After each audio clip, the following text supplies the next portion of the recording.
हिंदू धर्म में एकादशी व्रत का अत्यधिक महत्व है। ये व्रत जगत के पालनहार भगवान विष्णु को समर्पित है। हर महीने के कृष्ण पक्ष या शुक्ल पक्ष की एकादशी तिथि में ये व्रत रखा जाता है। इस तरह से हर महीने में 2 एकादशी व्रत आते हैं। एकादशी व्रत में भगवान विष्णु, माता लक्ष्मी की विधि विधान से पूजा अर्चना की जाती है। मान्यता है कि इस दिन श्री हरि की भक्ति भाव से उपासना करने से जीवन में सुख समृद्धि आती है और मन वांछित फल की प्राप्ति भी होती है। आश्विन मास के शुक्ल पक्ष की एकादशी तिथि को पापकुशा एकादशी के नाम से जाना जाता है।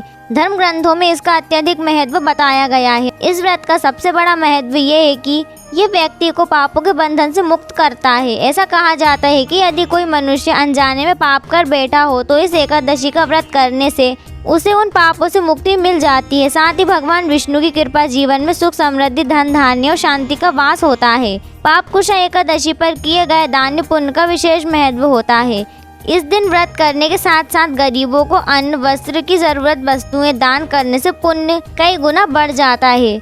हिंदू पंचांग के अनुसार हर साल आश्विन माह के शुक्ल पक्ष की एकादशी तिथि को पापकुशा एकादशी कहा जाता है। इस साल आश्विन मास के शुक्ल पक्ष की एकादशी तिथि 2 अक्टूबर को रात 7:10 पर प्रारंभ होगी और 3 अक्टूबर को शाम 6:30 पर समाप्त होगी। उदया तिथि में पापकुशा एकादशी व्रत 3 अक्टूबर को रखा जाएगा।